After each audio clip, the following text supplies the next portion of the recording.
నెల్లూరు నగరంలోని 48వ డివిజన్ పోర్లకట్టలోని ఉదయం 6 గంటలకే పెన్షన్ల పంపిణీ కార్యక్రమాన్ని మంత్రి నారాయణ ప్రారంభించారు. టీడీపీ నాయకులతో కలిసి ఇంటింటికి వెళ్లి 4000 రూపాయల పెన్షన్ నగదును అందజేశారు. ఇచ్చిన హామీలని నెరవేర్చడంలో మాట నిలబెట్టుకున్న ఏకైక నాయకుడు రాష్ట్ర ముఖ్యమంత్రి నారా చంద్రబాబు నాయుడు అని నారాయణ అన్నారు. టీడీపీ హయాంలో రాష్ట్రాన్ని అన్ని విధాలా అభివృద్ధి చేసి చూపుతామని నారాయణ వెల్లడించారు.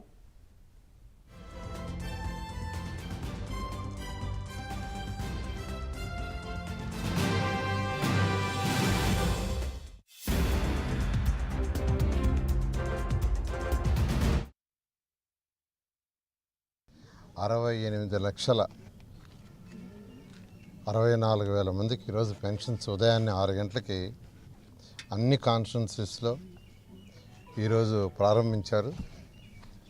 అధికారులు యాక్చువల్గా డిస్పర్స్ చేయడం జరిగింది.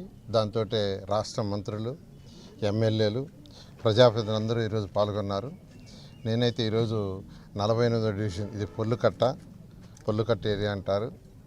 ఈ ఏరియాలో ఉదయాన్నే 6 గంటలకి కమిషనర్ గారితోనూ మరియు ఇక్కడ కార్పొరేటర్తోనూ మరియు ప్రజాప్రతినిధులతో ఈరోజు నేను కూడా డిస్ట్రిబ్యూషన్ స్టార్ట్ చేయడం జరిగింది. ఇక్కడ ఒకటే 3000 4000 చేస్తానని చంద్రబాబు నాయుడు ఆ రోజు మాట ఇవ్వటం, మాట ఇచ్చిన ప్రకారమే స్టార్ట్ చేసాం. అంతేకాకుండా 3 నెలల అరియర్స్ ఇస్తానని కూడా ఎలక్షన్ ముందు చెప్పారు. అదేవిధంగా లాస్ట్ మంత్ 3000 అరియర్స్ ఇచ్చాం. అంటే 4000 + 7000. అసలు ఈరోజు ఈ రాష్ట్రం తీసుకుంటే ఖజానా ఖాళీ, కంప్లీట్గా ఖాళీ. అన్ని వనరుల్ని అసలు గత ప్రభుత్వం ఏం చేసిందంటే టోటల్గా ఖాళీ చేయటమే కాదు, అన్ని అప్పులు చేసింది.